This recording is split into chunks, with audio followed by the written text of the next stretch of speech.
Hello everyone, आज है 18 मई और आज इस वीडियो में हम बात करने जा रहे हैं उज्जीवन स्मॉल फाइनेंस बैंक के बारे में। 53 रुपीज़ का शेयर है और एक महीने में जहां पर था वहीं पर आ चुका है। ग्राफ इंटरेस्टिंग था, तेजी आई, गिरावट आई, तेजी गिरावट, तेजी गिरावट, तेजी आई पिछले दो ट्रेडिंग सेशन से। इवन आज भी तेजी थी यहाँ पर तकरीबन 1% की। और देखा जाए तो आज इनके जो रिजल्ट्स है वो भी आ चुके हैं और अच्छे हैं। और डिविडेंड भैया बहुत अच्छा अनाउंस करा है, बात करेंगे उसके बारे में। लेकिन उससे पहले अगर आपने अभी तक चैनल को सब्सक्राइब नहीं किया तो प्लीज़ अभी इसे सब्सक्राइब कर लीजिए, क्योंकि आगे भी बहुत सारे वीडियोस हैं जो आपको काफ़ी ज़्यादा हेल्प करेंगे। तो Ujjivan small finance bank 53 rupees का शेयर है। एक महीने में ऑलमोस्ट 1% का ही ग्रोथ है। एक साल में अगर आप देखोगे तो 63% का ग्रोथ है। देखो, तेजी एक झटके में बनी थी और उसके बाद अगर आप देखो तो लंबे समय से कंसोलिडेट ही कर रहा है। हालांकि तेजी आई, 60 रुपये पर गया, गिरकर ऐसा गिरा कि वैसा 43 पर आया, फिर तेजी दिखाने की कोशिश करी और कहीं ना कहीं 55 से 60 रुपये का लेवल थोड़ा बहुत परेशान इसको कर तो रहा है।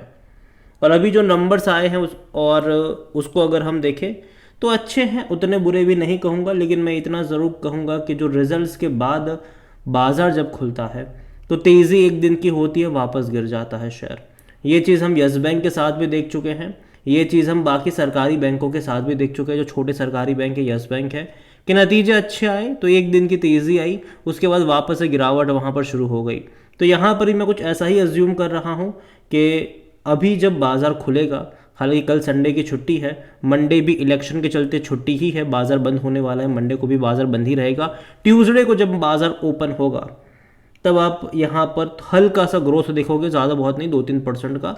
उसके बाद वापस से गिरावट देखने को मिलेगी जो इसको 45 से 50 रुपये की रेंज में लेकर जाएगा। अगर जहाँ तक डिविडेंड की बात करें तो जैसे कि मैंने कहा कि अनाउंस करा है और अच्छा डिविडेंड है, 1 रुपये 50 पैसे का डिविडेंड, अच्छा डिविडेंड है ये। और अच्छा क्यों? क्योंकि भाई साहब इसने, अगर आप पिछले साल इसका ग्राफ देखते हो तो ये 23 रुपये की रेंज में था, ठीक है, 23 से 25 के रेंज में था। और 23-25 का शेयर अगर आपको 1.5 रुपये का डिविडेंड पे करता है तो अच्छी बात होती है, कोई ख़राब चीज़ नहीं है ये। और यहाँ पर रिजल्ट्स पे अगर सबसे पहले हम चले तो पहले भैया प्रिंट बहुत ख़राब है इनकी, ठीक है। और यहाँ पर जो आप नंबर्स देख रहे हो वो लाखों में है, करोड़ों में नहीं है। तो रेवेन्यू में कह लो या फिर इनकम कह लो, ग्रोथ तो है। तकरीबन 1765 करोड़ के आसपास की इनकम हुई है इसकी, जो इससे पहले के क्वार्टर में 1655 करोड़ हुआ करती थी और पिछले साल इसी क्वार्टर में 1365 करोड़ की थी। तो पिछले साल के मुकाबले भी तेज़ी है, पिछले क्वार्टर के मुकाबले भी तेज़ी है, जो कि अच्छी बात है, अच्छी बात है। लेकिन इनकम बढ़ी तो खर्चे भी बढ़े इनके। खर्चा हुआ 1245 करोड़ का, जो इससे पहले था 1190 करोड़ के आसपास का था। और पिछले साल इसी क्वार्टर में ये सिर्फ 955 करोड़ के आसपास का था। तो खर्चे बढ़े हैं यहाँ पर। और एंड ऑफ द डे अगर आप देख रहे हो यहाँ पर जो प्रॉफिट हुआ है वो तकरीबन 330 करोड़ का प्रॉफिट है, जो पिछले क्वार्टर में 300 करोड़ का था और पिछले साल इसी क्वार्टर में तकरीबन 309-310 करोड़ के आसपास का था। तो ग्रोथ ज़रूर है ये, रेवेन्यू में भी ग्रोथ है और प्रॉफिट में भी यहाँ पर जो ग्रोथ है वो देखने को यहाँ पर मिल रही है। नेट एनपीए, ग्रोस एनपीए की तरफ अगर हम बात करने जाए तो वो भी यहाँ पर है। अगर आप देख रहे हो यहाँ पर नेट एनपीए और ग्रोस एनपीए, तो सबसे पहले ग्रोस एनपीए आप देखो तो 2.23% है, जो कि बढ़ा है यहाँ पर, ये नेगेटिव चीज़ है। जो ग्रोस एनपीए है यहाँ पर वो बढ़े हैं, यहाँ पर 2.23 पर है, जो पहले 2.18% पे थे और उससे पहले 2.88 था। तो पिछले साल के मुकाबले कम, लेकिन पिछले क्वार्टर के मुकाबले बढ़ा है। सेम चीज़ अगर आप देखोगे तो नेट एनपीए में भी आपको देखने को मिल रहा है 0.28 के आसपास है। तो नेगेटिव चीज़ है ये, थोड़ा सा नेगेटिव है ये। और जहाँ तक हम बात करें वॉल्यूम्स की, तो आज देखो बाज़ार कुछ ज़्यादा टाइम के लिए खुला नहीं था। आज सैटरडे था, बाज़ार खुला था, कुछ वक्त के लिए खुला था और 10 लाख के आसपास के शेयर ट्रेड होते यहाँ पर नज़र आए। ट्यूसडे को जब बाज़ार खुलेगा तो ज़्यादा क्वांटिटी में ट्रेडिंग एक्सपेक्टेड होगी यहाँ पर। ऑल टाइम हाई इसका 63 रुपीज़ का है, लो इसका 13 रुपये के करीब का है। मार्केट कैप इसका 10,315 करोड़ के आसपास का देखने को मिल रहा है। कंपनी को लेकर अगर हम बात करें, बैंक को लेकर अगर बात करें तो according to Moneycontrol user 100% लोग कह रहे हैं खरीदारी करो, 100% लोग। मैं अभी थोड़ा सा होल्ड करने की बात करूंगा, वेट करने की बात करूंगा। रीज़न ये है कि बहुत जल्दी ना इनका मर्जर होने वाला है, ठीक है। उज्जीवन स्मॉल फाइनेंस बैंक और उज्जीवन फाइनेंशियल सर्विस दोनों का मर्जर होने वाला है और मर्जर की चीज़ें जब आती है तो शेयर जो है वो कंसोलिडेट करता है। और यहाँ पर जब तक हम डिविडेंड के बारे में भी देखें तो इस बार 1.5 रुपये का डिविडेंड पे करने वाला है ये।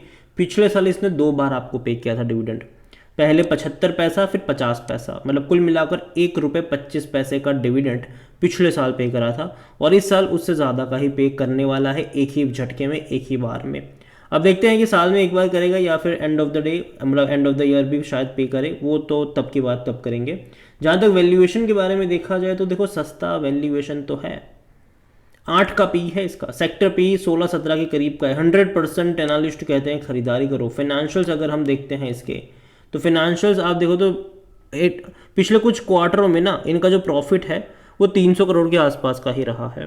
जैसे कि मार्च में 309 करोड़ का था, फिर 324 करोड़ हुआ, फिर 327 करोड़ हुआ, फिर 300 करोड़ हुआ, इस बार 330 करोड़ के आसपास का है। तो देखा जाए तो अभी भी अगर आप कंपेयर करते हो इसको मार्च के साथ, जून के साथ, तो कहीं ना कहीं ये नंबर्स कम लगेगा। रीज़न ये है मार्जिन के थोड़ा बहुत दबाव है मार्जिन पर, क्योंकि रेवेन्यू लगातार बढ़ रहे हैं।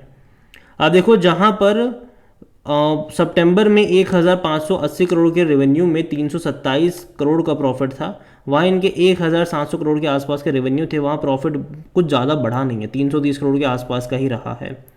तो रेवेन्यू बढ़ रहे हैं, उस तरीके से प्रॉफिट में परसेंटेज वाइज ग्रोथ नहीं आ रहा है। और उसके कुछ रीजंस भी है कि भैया नया बैंक होता है तो खर्चे होते हैं कई तरीके के, और वही वजह के थोड़ा बहुत प्रेशर में है ये, खास करके मार्जिन प्रेशर यहाँ पर देखने को मिल रहा है। शेयर होल्डिंग के बारे में देखें तो प्रमोटर की जो होल्डिंग है वो यहाँ पर कुछ भी नहीं है। प्रमोटर यहाँ पर देखो तो प्रमोटर की होल्डिंग यहाँ पर 73.52% के आसपास की है। म्यूचुअल फंड 0.58% पर है, 1.75% डोमेस्टिक इंस्टीट्यूशन के पास है। एफआईज 3.49% पर है। रिटेल और अदर्स यहाँ पर 20.67% पर है, जिनमें से रिटेल इन्वेस्टर 13.48 पर है और अदर पार्टी 7.20% पर है। और बहुत जल्दी यहाँ पर जो है वो मर्जर होने वाला है, और मर्जर के बाद यहाँ पर कोई क्लियर पिक्चर सामने आ पाएगा। रीज़न ये कि मर्जर जो इवेंट है वो काफ़ी बड़ा इवेंट है, और जो उज्जीवन स्मॉल फाइनेंस बैंक की बात करी जाए, अभी इस बैंक की बात करें, इवन जिसका मर्जर होने वाला है उज्जीवन फाइनेंशियल सर्विस, तो उसका प्राइस तो और हाई है।